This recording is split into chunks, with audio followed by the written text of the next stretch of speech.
Hello again, everyone, and welcome to another edition of the Fantasy Slant, powered by Pro Football Focus. I'm your usual host, Michael Moore, along with our now usual co-host, Scott Barrett. How you doing, Scott? Doing good. Thank you, Michael. So, Scott, you and I at least are dedicated because it's, 11:30/10:30 on a Friday night, and here we are recording a podcast on rounds 2 and 3 of the NFL drafts. Hopefully people listening are very appreciative of the effort you and I are putting in here. But without further ado, Scott, I think you and I decided we're just going to go through each skill position pick in rounds 2 and 3 that happened tonight. We'll go in the order of the pick, and we will say yay or nay, at least what our initial yay or nay reactions are. And then probably round out the podcast with some guys that are maybe still available heading into rounds 4, 5, 6, and 7 for tomorrow. So without further ado, let's just jump right in, Scott. The first skill position player taken tonight, Hunter Henry, 35th overall to the Chargers, tight end, the top-ranked tight end, according to PFF. Yay or nay, Scott? Definitely yay. He led the draft class in yards per route run and drop rate. He's likely not going to contribute too much in year one unless Gates suffers another injury, which honestly might not be too unlikely. But he's definitely in a good spot from a dynasty perspective. So, Scott, convince me that this isn't like another Ladarius Green tease and he's going to sit on the bench for like 5 years and like never play more than 20 snaps. This isn't going to be that, right? Like Antonio Gates has to essentially die at some point, right? Yeah, well, he's 36 years old, so I have a feeling he'll be starting fairly soon, yeah. I hope so. Like I said, we thought that with Antonio Gates when he was 33, 34, and he just kept on ticking. So, but yeah, I agree with you. I think, look, you get the top-ranked tight end in this class, and look, he's in a good situation. I mean, you've got Rivers, who, he's probably got a good 4 or 5 more years to go. So, yeah, I think we're in agreement there. All right, next up, maybe a pick that some folks like even better. Sterling Shepard, 40th overall, drafted to the New York Giants. A little better pick for the Giants this time, Scott, than Eli Apple, correct? Yeah, I'm a big Giants fan. I loved this pick. Pretty much like Ruben Randle has been one of the worst wide receivers in the league for a long while now. Among all 119 qualifying wide receivers last year, he graded out number 99 overall. He also ranked 99th in yards per route run. He's leaving behind 87 targets as he departs for Philadelphia. Shepard, meanwhile, was our highest graded college wide receiver last year. He's our number 3 wide receiver in the class. We give him a first-round grade. Our comp for him was Julian Edelman. Coach McAdoo comped him to Randall Cobb, actually. And so from a fantasy's perspective, like Cobb, he's going to benefit by having a top wide receiver opposite him. It's going to be interesting to see what they do because almost 80% of his yardage last year came from the slot, while Victor Cruz ran 89% of his routes from the slot in 2014. So I feel like this doesn't bode well for Victor Cruz. What do you think? Yeah, I mean, look, I think anything they get from Cruz at this point is just going to be a bonus. And I think that's probably how they're viewing it. I mean, look, a 40th overall pick on a receiver is still, fairly high. And as you said, I mean, Shepard's our 3rd-ranked receiver. I mean, he's ranked ahead of guys that were drafted in the first round yesterday, like Treadwell. So what is your, initial projection, Scott, for Shepard this year? Let's just assume best case scenario. He's starting from week 1. Is he, and let's go PPR league because I think that's probably a more common type. So are you thinking like wide receiver 3, wide receiver 4 action, or is that too high or what? I think honestly a conservative projection would be low end wide receiver 3. If Ruben Randle could be a wide receiver 4 last year, I don't see why Sterling Shepard can't be a wide receiver 3 this year. And, and this may be blasphemy, but does this do anything for Odell Beckham, his value? I mean, it doesn't take away anything, right? Definitely not. I mean, it could conceivably open him up more now that there's a better receiver opposite him. I don't know.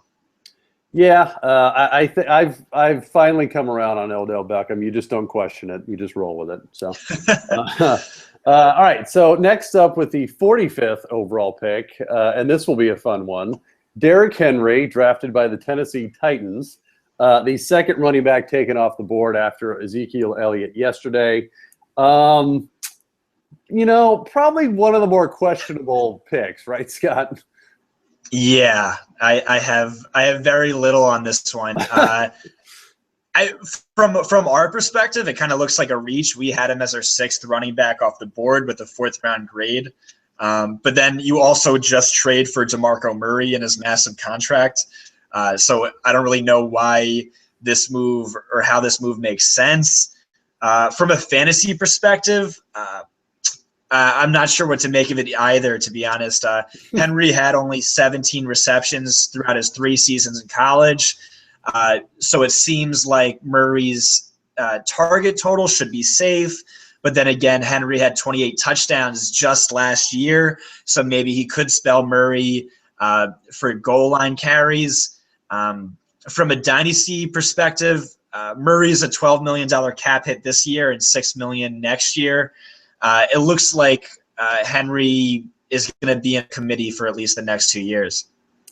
Yeah, and this was the amusing, I think, stat that I took away from this. So now the Titans depth chart is DeMarco Murray, Derrick Henry, Dexter McCluster, and they still have guys like Cobb, and they've got Antonio Andrews, and they've still got everyone's favorite Bishop Sankey on the roster. So it's gonna be like it's a lot of draft capital.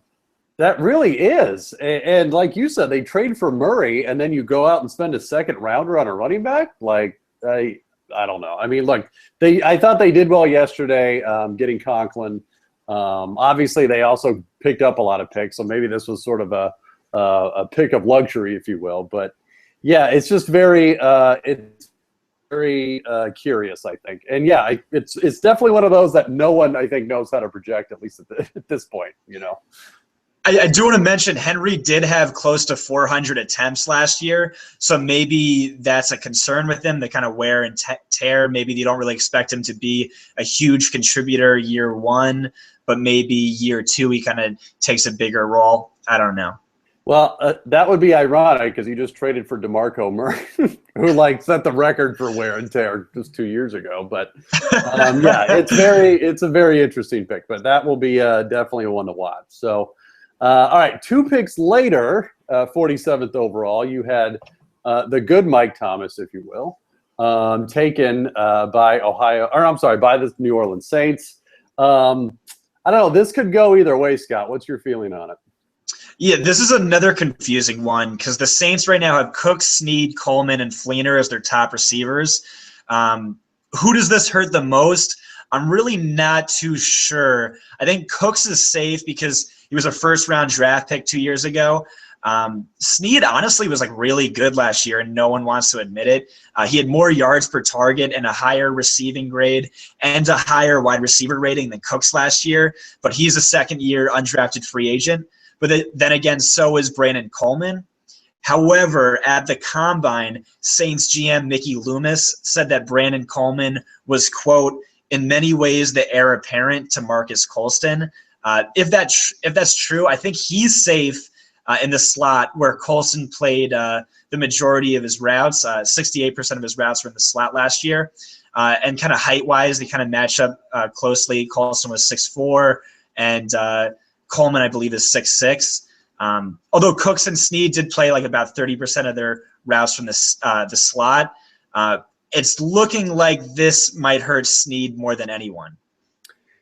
Yeah, and another comp I saw was sort of Michael Crabtree kind of light. He's got really good hands, obviously. He's kind of built like Crabtree. But, yeah, I don't know that his profile matches up with Coleman. So, yeah, I think I agree. I think Coleman's probably safe on the outside. But and obviously I don't see Cooks being surpassed by Michael Thomas. So Snead is the obvious one. But, again, with that kind of offense, who knows? They could just throw a bunch of stuff against the wall and see what sticks, So, so does this? Besides Cooks, does this sort of make every other receiver in New Orleans kind of hands off until sort of determine the pecking order? Maybe a slight downgrade for everyone, but Fleener and Cooks. So I guess just Snead and Coleman kind of until we understand more what's going on.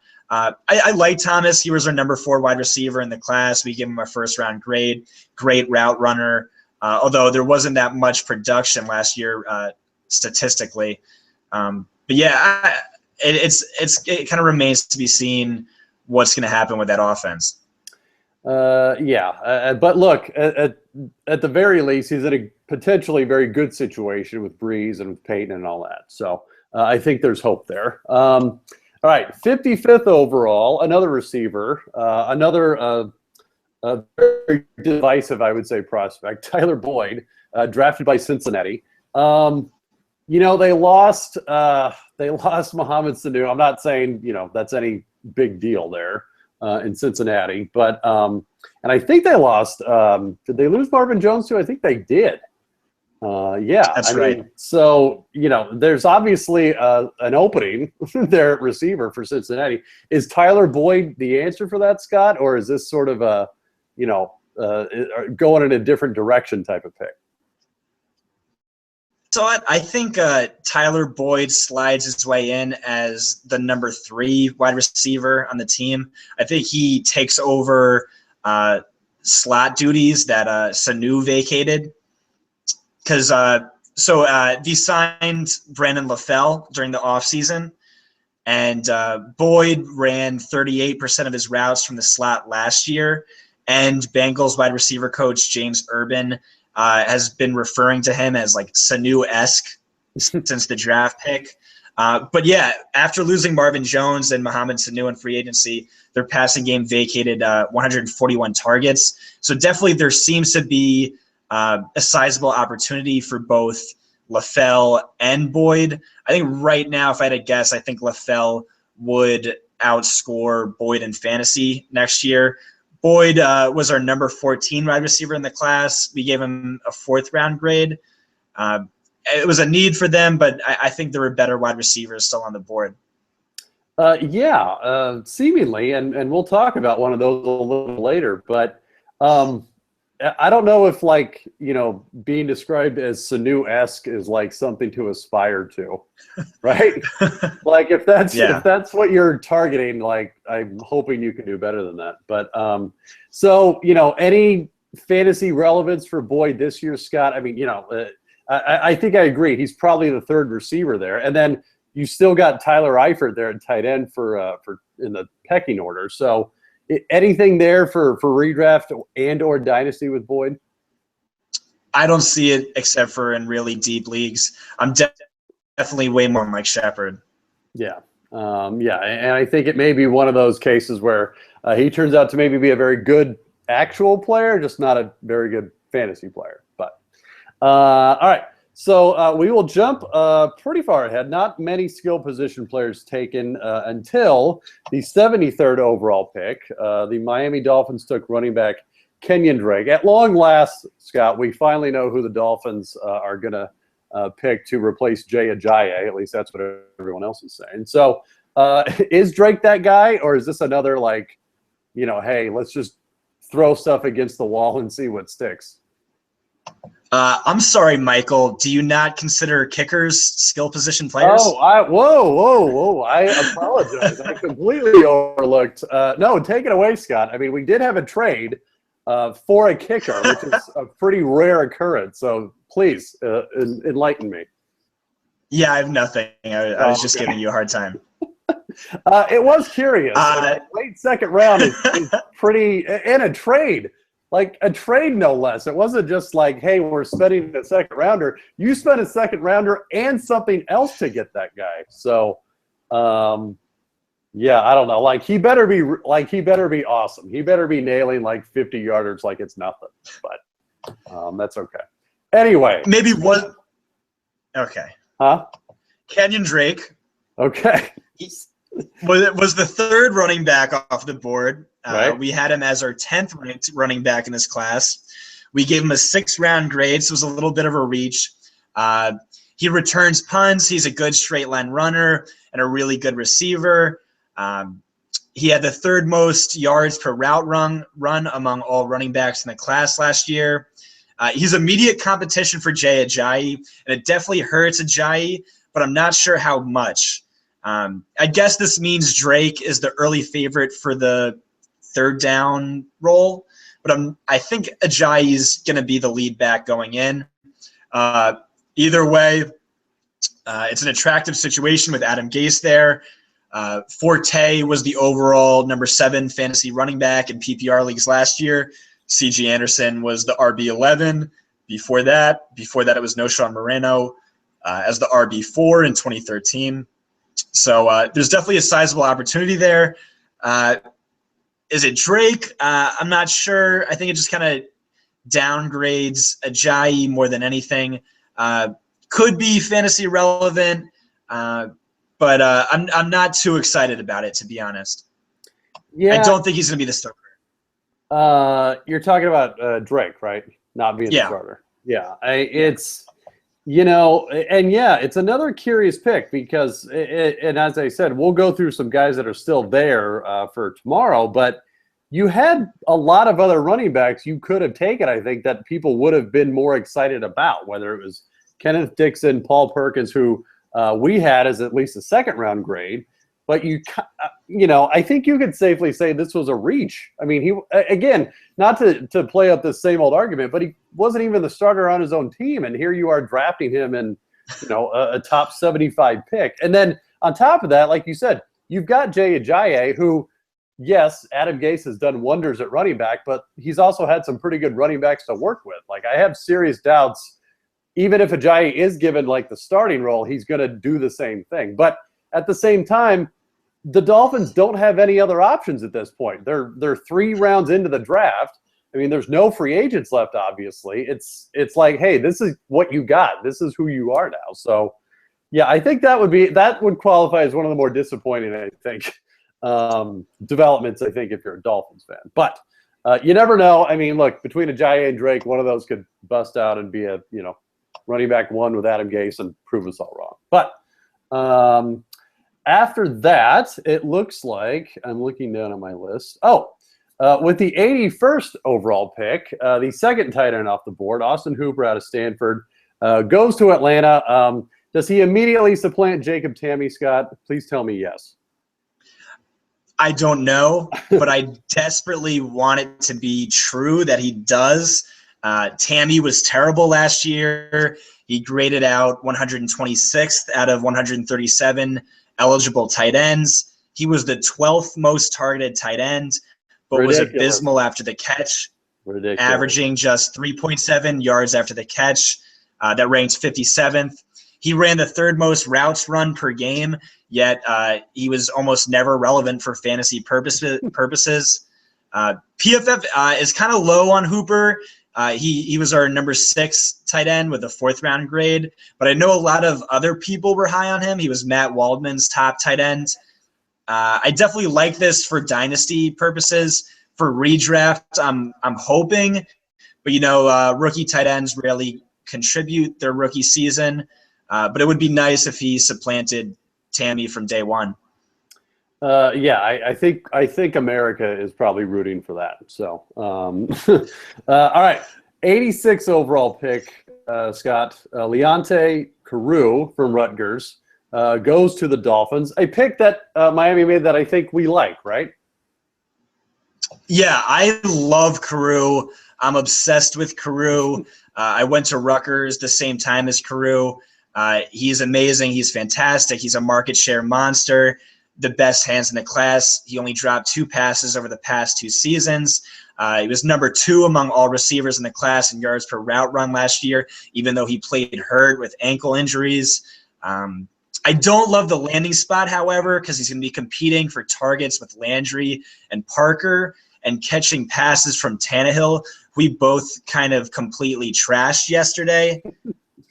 This definitely hurts Kenny Stills' value. But I would have preferred a better landing spot for Carroo. There were whispers that the Patriots were really upset with this pick. They really liked Carroo, and it makes sense. He's a Rutgers guy, and Josh McDaniels' brother is the offensive coordinator at Rutgers. It just made a ton of sense, and would have loved for fantasy purposes had he went to the Patriots. Yeah, I think I'm with you. I mean, if he landed at a couple other places, he might have been fantasy relevant this year. But yeah, being in Miami, I mean, there's just a lot of mouths to feed, I think, this year. So, yeah. But I think dynasty-wise, I mean, that's a pretty solid hold, right? Yeah. I wouldn't drop him down too much. Yeah. All right, and let's actually I got ahead of myself. Let's back up one pick, the 85th overall pick. The Houston Texans take yet another receiver after taking Will Fuller yesterday. Braxton Miller out of Ohio State. You know, pretty low ranked according to our PFF rating, Scott. So what's Houston thinking with this? I don't know. I kind of hate this pick.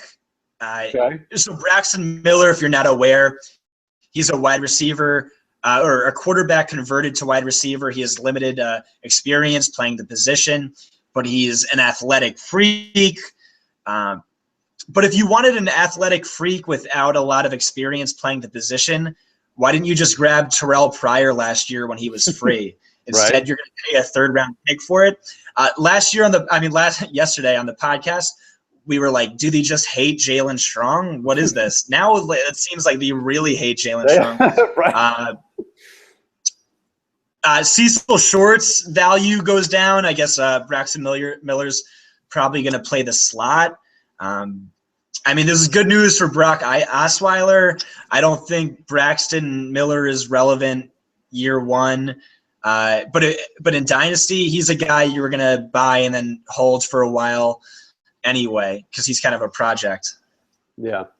I don't want to say like Houston, their thing this year has been to draft like, underachieving receivers, but apparently it is. But look, who knows? Yeah. Maybe one of them will work out. I mean, as long as one of them does, then I think they've done their job. So, all right. With the 90th overall pick, we jump over back to running backs. CJ Prosise out of Notre Dame, taken by Seattle. And, I think any running back taken by Seattle, Scott, kind of perks everyone's ears up. So where does Prosise fit in between Rawls and Michael and all that? I think he's above Michael. I think he's below Rawls, at least immediately. This is kind of a similar situation to Drake. Rawls was pretty good last year, but he was an undrafted free agent, and he's coming off an injury. I think this was meant to be competition for him, but I expect Rawls to be the front runner. Prosise is interesting. He was the number 8 running back in our in the class for us. So this was like kind of another reach, and I would rather see Dixon or Perkins go here. Prosise is a former wide receiver. He did really well as a receiver last year, was 4th in the class in yards per route run. But he has very little experience as a pass blocker, which could hurt him in the beginning fighting for snaps with Rawls. Yeah, it's what I don't know. To me, like whoever does win the Seattle running back job, it's kind of like you won the lottery because it's a very obviously good, productive position. But yeah, it's just very competitive there, and they seemingly do it on purpose. Like they know that, hey, it's a good spot, and whoever wins out is going to do pretty well. But yeah, it's just crowded there. But look, he's got the tools, and as we saw after Lynch went down for a while, and then even after Rawls went down, as long as anyone can step up, I think they got a shot. So, all right, the very next pick. Oh yeah. Yeah, it's weird how productive that role was for like seemingly any running back last year, but their offensive line was terrible. Yeah, they had one of our, I think, a bottom 5 run blocking grade. Yet it didn't seem to matter. Lynch was productive. Rawls was hyper productive. So I don't know. I guess you're right, but I think right now I'm leaning Rawls' job is mostly safe. Yeah, no, I would agree with that. I mean, it's kind of funny. They, obviously had Michael the first go round and liked him enough to like cut him and make him 4th string before they cut him. So, and I think you have to just accept that's how they view him. They view him as not a starter, not someone they can rely on, but somebody they can just plug in. So, and I think I agree. I think Prosise has a very good shot to surpass Michael pretty early on. I mean, look, drafting a running back in the third round, again, that's pretty high for that position. So, yeah. All right, so with the next pick, 91st overall, with the New England Patriots, they draft a quarterback, Jacoby Brissett out of North Carolina State. So do we just kiss Jimmy Garoppolo goodbye, Scott, or is this anything to worry about? So Jacoby Brissett, I literally know nothing about him. Okay. PFF has him as their number 13 quarterback in the class. But if Belichick is taking him in the third, he's got to be a future Hall of Famer, right? At least. Yeah, I mean, look what he did with a sixth rounder. I mean, with a third rounder. I mean, honest, it makes a ton of sense because they're probably going to be trading Jimmy Garoppolo for a first in week 5, right? When he's 4-0 with 1,500 passing yards. They're going to trick somebody into trading that. I mean, that's sort of Belichick's thing now, right? Like draft a quarterback, throw him out there for a while, and he does pretty well, and then ship him off and get way more in return than you paid for. Yeah, I mean, I agree. I think anytime Belichick takes a quarterback, anytime, any round, people are instantly intrigued, and this is no different. So, yeah, I'm pretty sure Jimmy Garoppolo should probably sell his house there in Boston and just assume he's not going to be there next year. But we'll keep an eye on that. Are we sure that he's not converting him to a wide receiver? No, actually, who knows, man? I mean, you never know. So that's very possible. 2 picks later, another quarterback taken, 93rd, by Cleveland, Cody Kessler out of USC. We expected Cleveland to take a quarterback at some point. I don't know that people expected this quarterback, though. So what's your thoughts? Obviously competing with RG3 and Josh McCown, but is there anything there, or is this strictly a developmental pick for them? Yeah, I think this is a developmental pick. All the word on him is that he is very accurate, even deep, even though he doesn't have a strong arm, and he's very limited physically, kind of like an Alex Smith type passer. I don't know too much about him, but I guess that he's probably not going to play year 1. Just give him some time to develop, and maybe he could turn into something. Not really too sure what's going on with this pick. Yeah, I mean, I'm now starting to wonder, all those rumors about Connor Cook and how, he just completely turned off every team with his, I don't know, whatever you want to call it, attitude, persona, is now true. Because you've got Kessler going in front of him. You've got Brissett going in front of him. There's something there. I don't know what it is, but there's something going on there. But either way, I'm with you. I think he's going to be riding the bench this entire season. All right, next pick, 9th overall, Nick Manette, tight end out of Ohio State, taken by also Seattle. Anything there, Scott, or is that strictly Jimmy Graham depth? Yeah, I think it's Jimmy Graham insurance. He was our number 11 tight end in the class. He has great hands. He has enough size to be a solid run blocker. And it just makes a ton of sense with Jimmy Graham, who was fairly ineffective last year. Honestly, the offense was 10 times better with him off the field. When he's coming back from a patellar injury, which is really serious, there's probably a good chance that he doesn't even play a snap next year. So I get the move for depth at the position. Yeah, and look, as we've seen, tight end just doesn't see a lot of action. Well, I shouldn't say it. In the past, hasn't seen a lot of action in that offense. I mean, I think they were hoping Jimmy Graham would change that, but he kind of ended up blocking a lot more than I think we wanted him to anyway. So, yeah, and I'm with you. I don't think the prospects for Bennett are that much better at this point.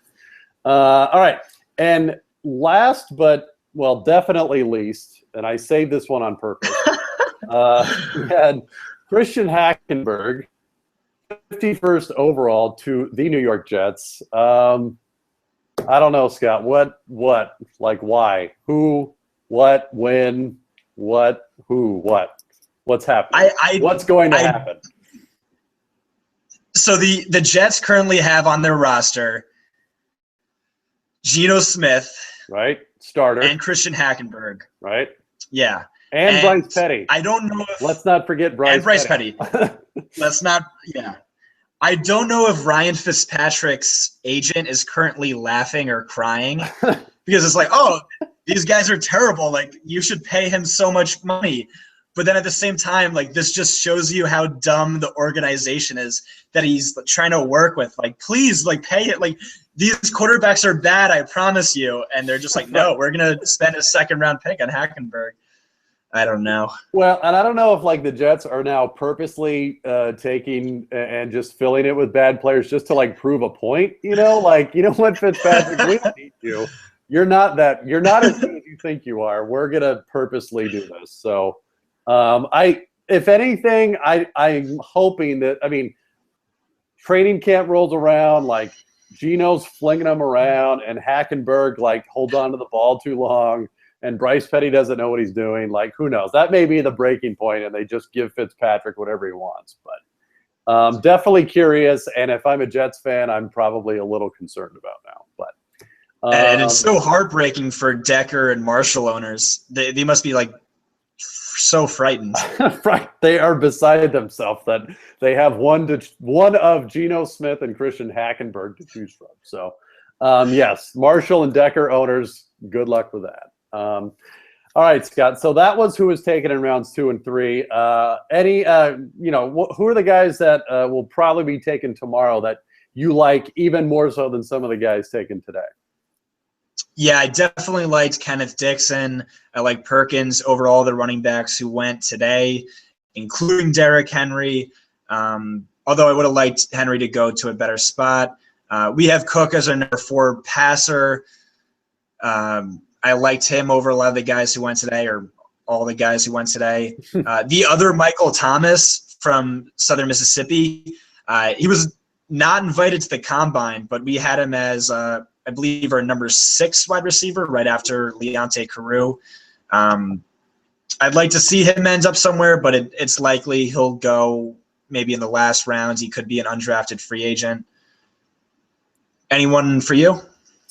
No, I mean, I think Higgins from Colorado State will probably be pretty decent out there. And then, there's still a couple tight ends. You've got Gerald Adams, you've got Thomas Duarte. I mean, those guys will end up somewhere and probably be a backup right away. And look, all it takes is one injury for those guys to step in. Now, that doesn't mean they're going to be tight end ones, obviously, from the get-go. And like you said, tight ends in their first year are notoriously bad. So, but I think from at least a dynasty perspective, those guys should be a guy to look out for. So, all right, Scott. Yeah, actually, Thomas. Oh no, continue. Sorry. No, round us out. Thomas Duarte, is a tight end I like a lot. I've heard him being comped to Jordan Reed. I think he has a lot of potential. Daniel Braverman is a slot receiver I keep hearing a lot about. A lot of people projecting him to go to New England. Another slot receiver I like a lot is Jordan Payton, similar to Braverman in a lot of aspects.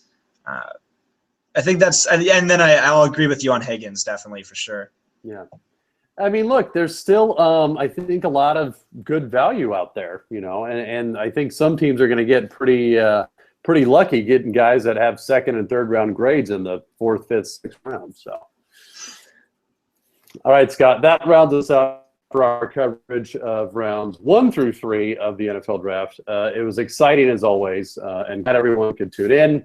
For Scott Barrett, I'm Michael Moore. Good night and good luck.